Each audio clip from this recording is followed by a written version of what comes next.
Then from the dark they came and found the souls of lords within the flame.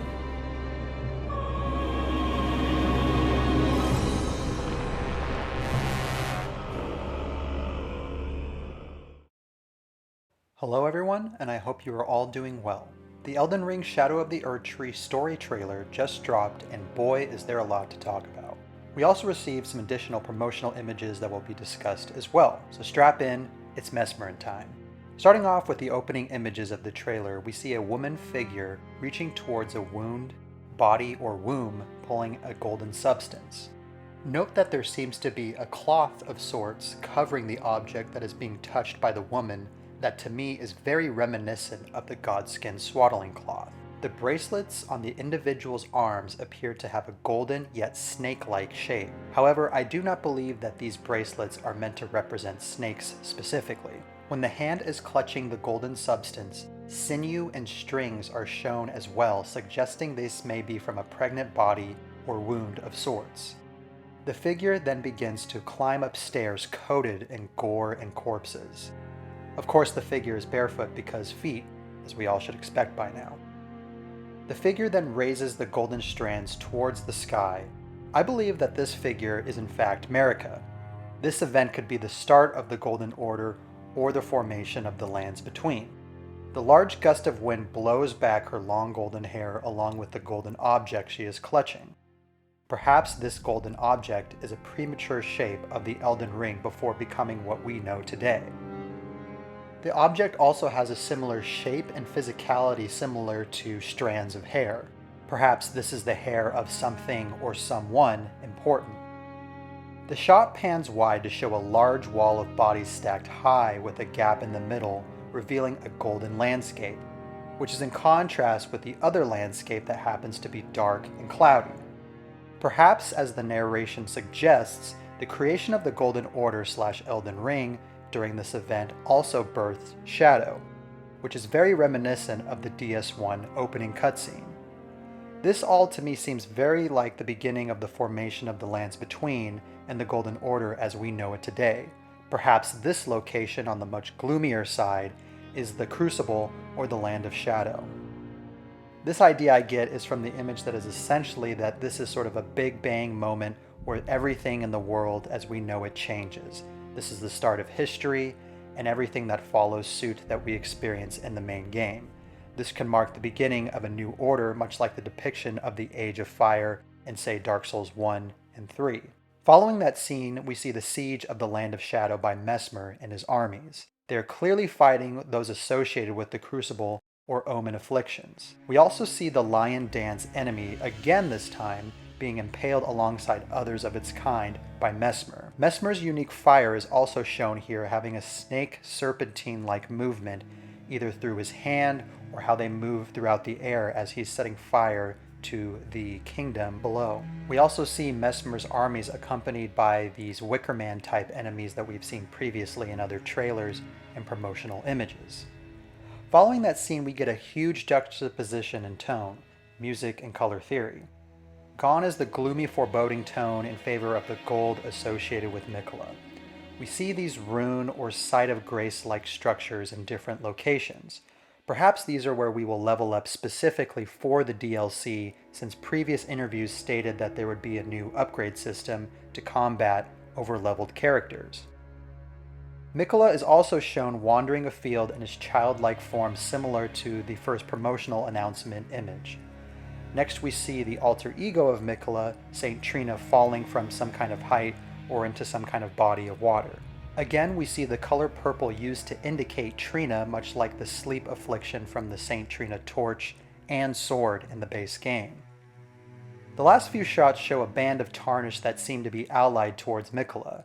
The narrator of this band is from both the trailer and the previous one, is likely to be the woman touching the ground that is near the rune-like object / marker / level up area. Perhaps she is the guide of this group or leader, similar to how Gideon Ofnir operates for the Tarnished in the Round Table Hold. We also see the Potmaker character from the previous trailer on the far right, alongside the Roman / Trojan type character we've seen before, The martial artist, Big Hat Logan type character is also presented here, as well as the Mirai Mask type character that was found in the Field of Purple Flowers in the previous trailer. Overall, the trailer really does not tell us much, but rather shows what the Mesmer conflict was like with the previous denizens of the Land of Shadow, which might be associated with the Crucible or Omen afflictions as indicated by their horns. We get to see the camaraderie of the Tarnished looking for Mikola in the Land of Shadow as well. The most interesting element in my view is the very beginning of the trailer with who I believe to be Marika forming or starting the age of her rule. The location littered with bodies might be the Crucible or the Land of Shadow or the entire world before it became known as the Lands Between. Much like the ages of Fire and Dark Souls, Marika's rule likely shifted the entire law and state of the world previously. This scene can also depict her crossing the fog similar to how we do in the opening cutscene of the game. The object she is holding is likely to be something of great power. It is perhaps hair, a piece of the Elden Ring to be reformed, a golden rune, or something else entirely, but it clearly is important. She could have taken this object from a corpse or womb of sorts judging by the cloth covering it.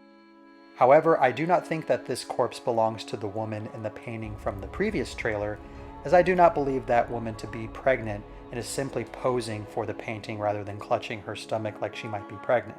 The narrator states that there was a seduction and betrayal in the beginning according to Mikola. Perhaps the betrayals by Marika we see in the base game are not the first or really encapsulate the scope of what she's done. My guess is that she did something even worse as shown in the scene here to initiate whatever event is starting here. With the beginning of Gold, Shadow was born, which is very similar to the light and dark juxtaposition from the Dark Souls series. Much like the Lord Souls discovered by the Four Great Ones, perhaps Marika found this object that gave her the power to usher in her age of choosing. Perhaps Marika is like the furtive pygmy in terms of representation in some way. From the dark she came and found some power of her own to claim. The Mesmer scenes only help to reinforce what he is capable of, and he has armies of his own to support him. Perhaps we will encounter them as well in the DLC as a sort of separate army faction similar to how we've experienced in the base game. The narrator also indicates that he is a tyrant of sorts and does not care for honor, perhaps which is why he is never mentioned in the base game by any characters or any record. He is clearly the black sheep of the bunch while not caring for any of the code or honor that the Golden Order promotes or tries to uphold. The trailer also again shows that twisted Erdtree type tree. Again, it could be some kind of variant of the Erdtree or something else entirely, but it is still oozing that sort of golden sap substance, which may or may not be similar to what Marika was holding or grabbing at in the beginning of the trailer. But I imagine that there might be some relationship between her actions in the beginning, as well as that tree specifically. There's just something that my intuition is telling me that there is something related between her and that tree and sort of the beginning of all things, in my opinion. Lastly, these Tarnished seem to have similar goals or aims in mind, as similar to us as we approach the DLC in search of Mikola. We even got a promotional image depicting the leader, or the one at the front of this band with her helmet removed. The armor is reminiscent of the Faram armor, especially in the helmet. This woman is likely the narrator of both this trailer and the previous one, and the one who might serve as our guide with similar or competing motives like Gideon from the base game. Perhaps she also operates as the group's leader at a certain location. My greatest hope is that the DLC will offer more frequent and easier NPC interactions as what these images are telling me, or at least conveying to me. This might be a likely assumption due to the fact that recent interviews have suggested that the DLC would be much more of a contained world quality versus the more open world quality from the base game. Having those more frequent encounters like in Dark Souls 1 and 3 with NPCs would be a much welcome addition in my view. Perhaps there will also be a hub area similar to the Firelink Shrine that has more changes and coming and going of NPCs than the Round Table had in the base game. Perhaps the gathering place would be more connected to the Land of Shadow and more interconnected with how the world geometry works versus how the Round Table felt more disconnected from the Lands Between. Overall, the trailer does a great job of showcasing the duality of Mikola, which will likely be a theme throughout the entire expansion, and not just with him, but with other boss fights and sort of how the environments are portrayed as well. The trailer almost operates as two separate moods, with the gloomy opening of Mesmer and then with the hopeful discussion about Mikola and the change and the soundtrack to back that up. The dual nature might play a role in how boss phases are incorporated as well as how different characters might change depending on certain events. Perhaps we'll even see a much more dualistic nature of the night and day cycles. Maybe experiencing those two cycles would have a much greater impact versus how they are presented in the base game, considering how Trina might be involved due to the sleep themes that she is often associated with.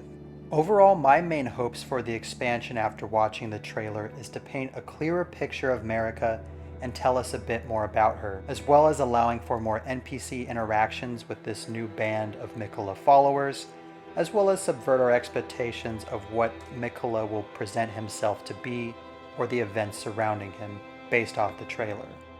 Feel free to let me know what you look forward to most. Thanks for watching as always, and feel free to let me know of any additional theories or interests in the comments below. I am very much looking forward to diving into the combat as well as the lore and story aspects of what this expansion has to offer.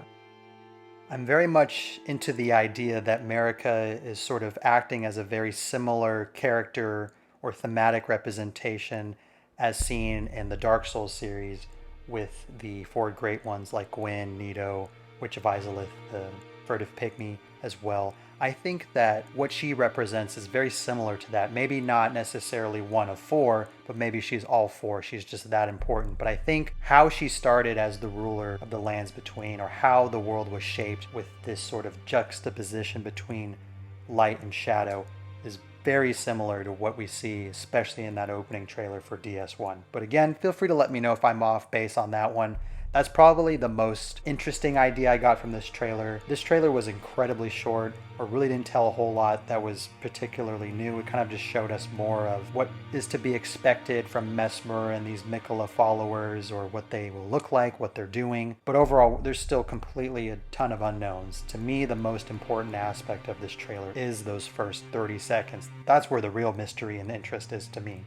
Because I think from the very start of playing Elden Ring, I've been so interested in what the heck Marika is doing, why is she doing it, so I'm really hoping that the DLC touches on that in some way. I wouldn't even mind even meeting her in some kind of dream or memory. Maybe perhaps that's where the Trina stuff will take us, is some kind of past or dream memory of Marika, or how the Lands Between was originally shaped or formed or started in the first place. But feel free to let me know your wacky theories. You guys know me at this point.